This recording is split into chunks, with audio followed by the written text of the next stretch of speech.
आज मु आपण मानक सहित शेयर करी बौल अमावास्या स्पेशल क्षीर गईठा। एटा एते सॉफ्ट हम जे पाटिरे दौ दौ ही मिल जीव। आउ टेस्ट तो पूरा जबरदस्त। खाऊ नथिबा लोक भी निहाती खाइबे। गईठा केमिति तुळा परी सॉफ्ट हबो तार सब मेजरमेंट आ सब ट्रिक्स मु कहबी। तेणु वीडियो को स्किप न करी फुल देखिबे। जदि वीडियो भल लागिबो ताहले गोटे लाइक कर देबे आ सब्सक्राइब करिया पे तो जमारू भूलिबेनी। ताहले एबे चलंतु रेसिपी स्टार्ट करिबा। नमस्कार मु स्वागतिका आपण मानको स्वागत करूची कुक विथ स्वाग को। चाउल नेछि मु गोटे कप वेट रे 200 ग्राम हबो। आपण कप नियंतु बा जे कोनसी जागा नियंतु सेही जागा रे ही अन्य सब जिंस को मेजर करिकि नबा। एठी मु नेछि गोविंद भोग बा खीरी चाउल। एथिरे गईठार टेस्ट आ बास्ना बहुत भल आसे। आपण जे कोनसी बासमती अरुआ चाउल नहले नॉर्मल अरुआ चाउल भी नहीं परिबे, किंतु ए गोविंद भोग बा खीरी चाउल रे गईठार टेस्ट बेसी भल आसीबो। एहिटा थिला फर्स्ट टिप्स। तो एठी मु चाउल को 3 रु 4 थरो पानी रे भल भाबे धोई नेछि। तापरे सेतिरे पानी देई 3 रु 4 घंटा पई भिजेई की रखि दबा। 4 घंटा परे देखंतु चाउल भल भाबे भिजी जाईछि। एबे पानी रु चाउल को छाणी नबा। गोटे ग्राइंडर जार नबा आउ सेतिरे सब चाउल को देई दबा। एठी मु गोटे कप चाउल नेछि तो थरकरे ही ग्राइंड करि नउछि। जदि आपण अधिक चाउल नउतिबे ताले 2 थर करी ग्राइंड कर नेबे। ताले चाउल भल करी स्मूथली ग्राइंड हबो। एठी मु गोटे कप चाउल पई गोटे कप क्षीर नेछि, किंतु एथिरे एका थरे के सब क्षीर दबानी।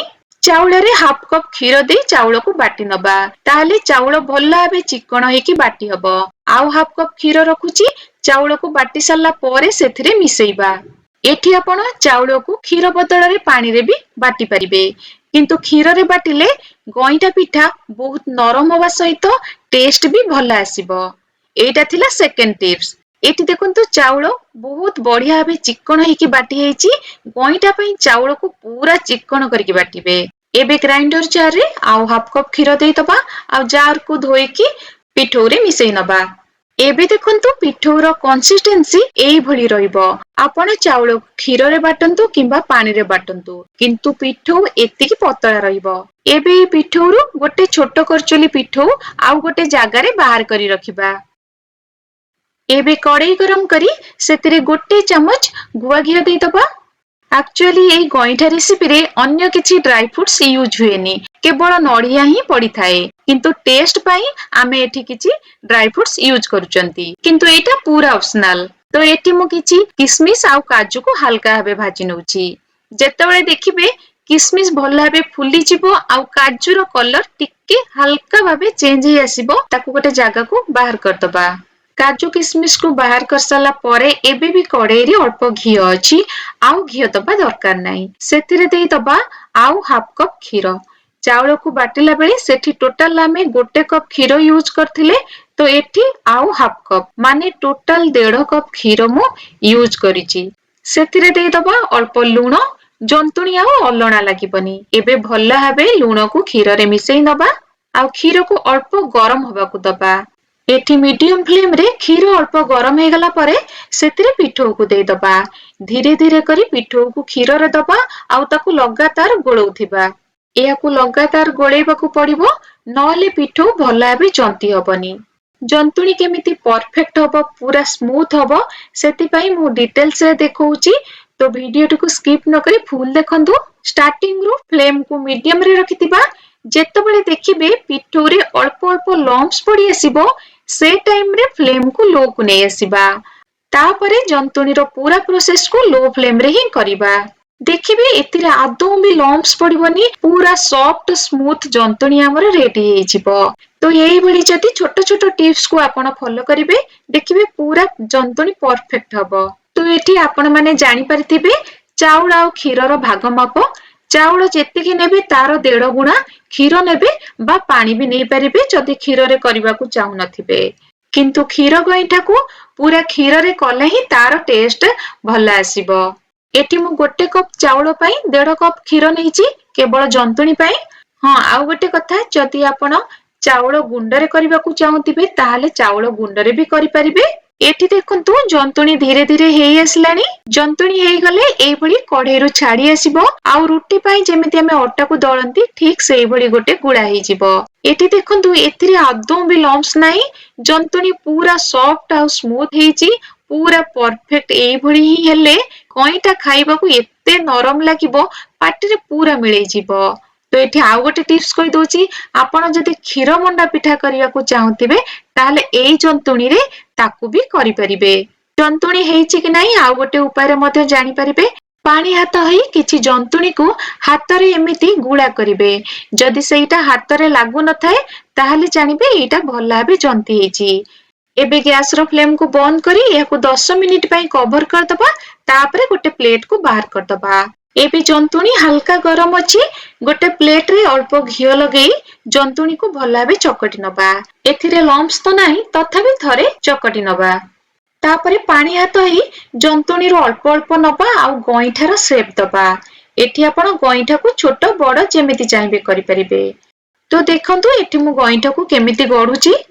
एक्चुअली गईठार शेप एई भली थाए, किंतु आपण जदि एई भली शेप न करिवे ताहले सिलिंडरिकल शेप करि परिबे, नहले छोट छोट गोल शेप रो मध्ये करि परिबे। तो एठी आमे सब गईठा को गढी नबा। गईठा होइछि आम ओडिसा रो गोटे पारंपरिक खाद्य बा भोग भी कहि परिबे। गुरुवार ओसारे मां लक्ष्मी को पाखे भोग लगा जाए आउ बौल अमावास्या प्रभु श्री जगन्नाथ को पाखरे मध्ये भोग लगा जाए। ता छड़ा आंब गछ मूଳରେ ମଧ୍ୟ ଏଇ ଗଇଁଠାକୁ ପୂଜା କରାଯାଏ। ଗଛରେ ଭଲ ଆମ୍ବ ହବ ବୋଲି ବିଶ୍ୱାସ କରାଯାଏ। ଏଠି ଦେଖନ୍ତୁ ମୁଁ ସବୁ ଗଇଁଠାକୁ ଗଢି ନେଇଛି। ତା ଭିତରୁ କିଛିଟା ମୁଁ ସିଲିଣ୍ଡରିକାଲ ସେପ୍ କରିଛି ଆଉ କିଛିଟା ଗୋଲ ସେପ୍ ବି କରିଛି। ଏବେ କଢେଇରେ ଦେଇଦବା ହାଫ ଲିଟର କ୍ଷୀର। ଏଠି ମୁଁ ସିଝା କ୍ଷୀର ନେଇଛି। ଦେଖନ୍ତୁ ଏଥିରେ ବଢିଆ କରି ସର ପଡିଛି। ଆପଣ ସିଝା କ୍ଷୀର ନହେଲେ କଞ୍ଚା କ୍ଷୀର ବି ନେଇପାରିବେ। ତାପରେ ସେଥିରେ ମୁଁ ଦେଇଛି ଗୋଟେ କପ୍ ପାଣି। एबे क्षीर को हाई फ्लेम रे थरे फुटेई नबा। ए रेसिपी पाई मार्केट रे मिलुथिबा पैकेट क्षीर यूज करि परिबे, किंतु जदि आपन को प्योर गाय क्षीर मिलुची सेथिरे करिवे, निश्चिंत भाबे फरक जानि परिबे। एइटा थिला आउ गोटे टिप्स, माने फुल फैट क्षीर रे कले ए क्षीर गईटा खाइबा को बहुत भल लागिबो। एबे देखंतु क्षीर भला बे फुटी गलानी, सेथिरे गईटा को दे दबा। तापरे सेथिरे गोटे तेजपत्र को 2 खंड करि देई दबा। आउ एठी देखंतु मु नेइची अल्प किछि केसर। एइटा मध्ये पूरा ऑप्शनल, जदि आपनका पाखरे थिबो ताहले अल्प देबे। एथिरे कलर भला आसीबो, टिके येलोइश कलर आसीबो, देखिबा को भल लागिबो। एबे मीडियम फ्लेम रे गईठा को क्षीर रे किछि टाइम पई फुटेई नबा। गईठा एठी बहुत सॉफ्ट अछि, तो ताको बेसी घांटीबेनी, नहले गईठा भांगी जाई पारे। जेतबेले गईठा क्षीर रे भल भाबे सिझी जिवो, देखिबे गईठा क्षीर रो ऊपर भासिबो। एठी देखंतु गईठा ऊपर को आसी गलानी, ता माने गईठा हमर भल भाबे सिझी गलानी। एबे सेतिरे देई दबा 1/3 कप चीनी। आमे गईठा पई जेतिकी चाउळ आउ जेतिकी क्षीर नेइचंती ता पई 1/3 कप चीनी पूरा परफेक्ट रहिबो। एबे सेतिरे देई दबा किछि खंड नडिया। नडिया रो ऊपर चोपा को बाहर करी ताको पूरा छोट छोट खंड करी काटि नेइची। तापर सेतिरे देई दबा किछि कोरा नडिया। अल्प टिके लूण सेतिरे दबा, टेस्ट आउरी भल लागिबो। एठी अल्प गोळेई नबा, चीनी भल भाबे मिसी जिवो। एई क्षीर गईठा खीरी परी बेसी मिठा हुएनी, आउ एइटा बेसी मिठा हेले भी खाइबा को भल लागेनी, किंतु आपनको टेस्ट ऊपर डिपेंड करे, आपण कम बा बेसी चीनी देई परिबे। एठी देखंतु क्षीर टिके मरी की गाढ़ा ही आसलानी। एबे याको आउ टिके बहलिया करिया पई आगुरु आमे गोटे करचुली पिठो को रखिथिले ताकू देई दबा। ए क्षीर गईठा टिके बहलिया हेले खाइबा को भल लागे। पिठो को भल भाबे मिसेई की आउ 2 मिनिट पई फुटेई नबा। जदि आपनको बेसी गाढ़ा लागुतिबो ताहले एथिरे आउ अल्प क्षीर नहले पानी भी मिसेई परिबे। एबे सेथिरे देई दबा किछि पतळा पतळा कटा हेतबा आलमंड आउ भाजी की रखितिबा काजू किशमिश। तापर सेथिरे 3 ରୁ 4 टी गुजराती को भल भाबे पाउडर करके देई दबा। आउ एहा को एतिकी ही बहलिया रखिबा। एटा ठंडा हे गला परे आउ टिके बहलिया हेइचिबो। एबे गैस रो फ्लेम को बंद कर दबा। एठी मु आपनको गोटे गईठा देखौची, देखंतु केते सॉफ्ट हेइची। आउ यार बास्ना आउ टेस्ट तो बहुत बढ़िया। थरे ए प्रोसीजर रे करंतु जानि परिबे। ताहले रहिली पुनी थरे देखा हबो गोटे नुवा रेसिपी सो। नमस्कार।